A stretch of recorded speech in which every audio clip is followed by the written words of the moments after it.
Penguin Random House Australia Audio proudly presents Cal, written by Judy Nunn, narrated by Bruce Venables. All rights reserved. To my mother, Margaret Ann Nunn, whose childhood years were spent in Cal. Thanks, Nancy. You're an inspiration.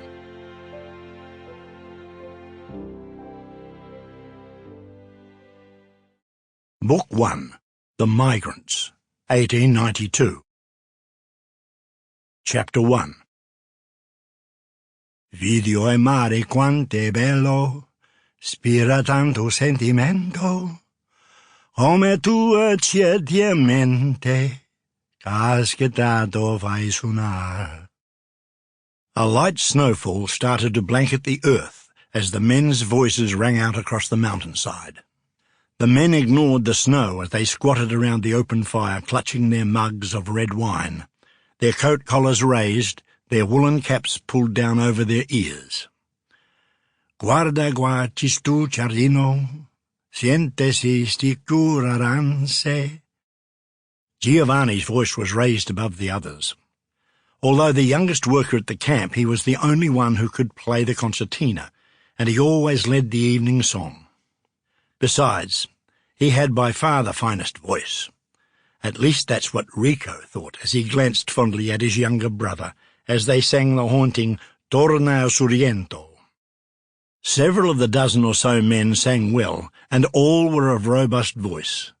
But Giovanni, with his fine natural tenor, was a joy to the ear. Half an hour later the men acknowledged defeat. The snowfall had all but extinguished the fire, and, with mugs freshly refilled, they retreated to their tents. But, from Giovanni and Rico's tent, the concertina played on. Video mare quante bello. Gradually the men joined in, and from tent to tent their voices once more rang out until the wine was finished and it was time to sleep. The following morning it was Rico who first saw the four figures trudging up the mountain track, their bulky wool-clad bodies black against the snow. They looked tiny in the distance, 4 dark dots. But then everything looked tiny in the Alps. Even the fir trees, 30, 40 feet high and shaggy with snow, were dwarfed by the landscape. And in the summer months, free of their white disguise, the massive grey boulders, some of which were as large as the village church, looked like pebbles on the side of the mountain. But amongst the magnitude of nature's architecture, it was the village itself that looked tiniest of all. Nestled in the valley far below, and built of rock quarried from the very mountains which dwarfed it, the village looked defiant. Its church bell rang importantly on Sundays, its stone chimney pots puffed busy smoke into the alpine air, and its people lived their lives ignoring nature's surrounding statement that human existence might not be of vast importance in the ultimate scheme of things.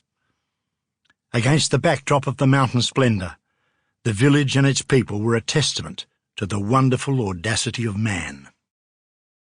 That it was Rico who first saw the girls was no accident. He'd been watching for Teresa since the dawn light first cut the icy air. While the men scraped clear the small stone fireplace and fetched dry wood from their tents to boil their mugs of thick black coffee, Rico stood stamping his heavy work boots in the snow, his black eyes searching the track to the village for the first sign of the girls. "She is coming," he said to Giovanni, as his brother handed him a tin mug of scalding coffee, so hot he could feel the warmth of the metal through his thick leather working gloves.